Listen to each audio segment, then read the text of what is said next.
This is activity 2 in the conic sections. This activity has 2 layers, and this is layer 2. With the other piece of patty paper, I'm going to start by doing one of the same things as I did before. I'm going to take the point that I labeled X, and I'm going to put it over the point labeled F. This layer doesn't have the labels on it. And I'm going to crease the paper there. So let's overlap those 2 points, making sure that the points overlap. And then I'm going to crease the paper.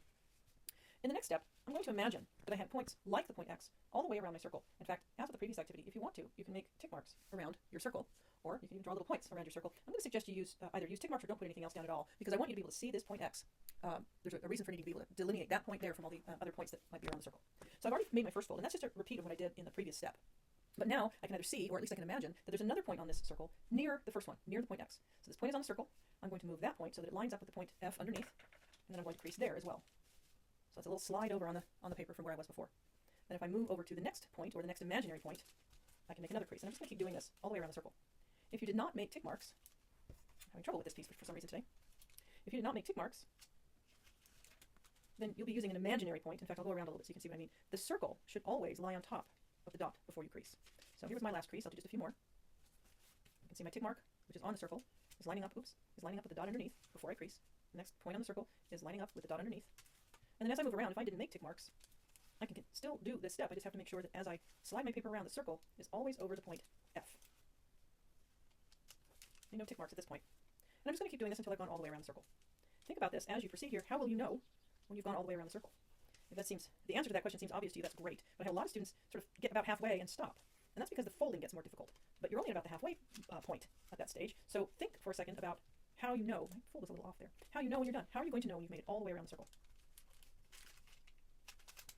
All right, I think I'm going to stop recording just for a minute. I'll pause the video. I'll keep folding, and I'll come back when I've got to that really difficult sort of halfway point. So you should do the same. Keep folding. Pause the video for now. And when you get stuck, if you don't get stuck, that's great. But if you get stuck, restart the video, and you can see what to do next. Okay, I'm not really quite at the halfway mark yet, but I came back a little early because I wanted to point something else out. When I started this process, I was looking at a clear field of view here that I could see my circle through, and I could see my point through that. Now that I've made several creases, I'm having to look through the creases to see the point underneath my circle. So that is something to be aware of. It does make the field a little bit fuzzy, makes it a little bit more difficult to see what's going on here. But you can still do this job. You just have to keep your eye on the fact that the circle, the line as you drew the circle, is always on top of the dot before you make your next crease. Also notice that I'm not making creases exactly the same distance apart from each other. It's rather approximate. I'm just sliding a little bit, creasing, sliding a little bit, and creasing, and so on. And that's good enough for what we're going to be doing with this. So now I'm going to pause again, and I'll come back when I'm at the halfway point. All right, I'm approaching the halfway mark here, or I'm approaching the difficult bit anyway. Where it gets difficult is where your folding has to take tighter and tighter turns in order to keep the circle on top of the dot. Just keep folding, keep circling and folding. And the closer and closer I get to the place on the circle that's closest to the dot that I'm folding to, the harder it gets to turn the paper before making that fold. So that's the tricky part, and that's where a lot of people say, oh, I think I'm done. It's too hard to fold at this point. Imagine trying to make folds like this. If the second dot you had drawn was way out here close to the circle, that makes it very, very difficult indeed. So that's one of the reasons I suggested your second dot not be too close to the actual edge of the circle. Now I'm just beyond that tricky bit, so it's still a little bit hard to fold here, but it's starting to get easier. I'm sure you've done the same thing as I've just done here and unfolded your paper a couple of times, so you should be able to see the beginnings of the shape that we're creating. I can tell that I'm not finished yet because it's not a nice shape yet. There's a big open space, kind of a weird bulge in the shape here. So I know I'm not finished yet. I've got several more folds to make. Have you figured out yet how you'll know when you're finished? How you'll know when you've got all the way around the circle?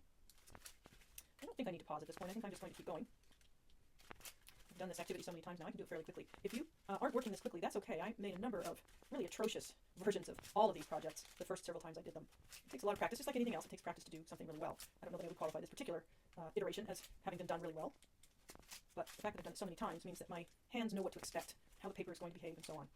So I can do things pretty quickly. All right, now, as you can see, I'm quickly approaching that point X, where I made my first crease. And as I crease, I can actually feel that crease being made again. So that's how you tell that you're all the way around. I've gone all the way around the circle now, starting with the first point, with the point X overlapping F, and then points next to that, and a point next to that, and so on. And as I folded, the point on the circle overlapped F, but the point on the circle kept moving farther and farther away from X, until we got to a point where we were halfway and it started moving closer to X, and eventually I ended up back at X. And that's how I know I'm done. Now at this stage, I will encourage you to draw just a pencil line around the shape that you just drew, to highlight it. That's why we're using pencil.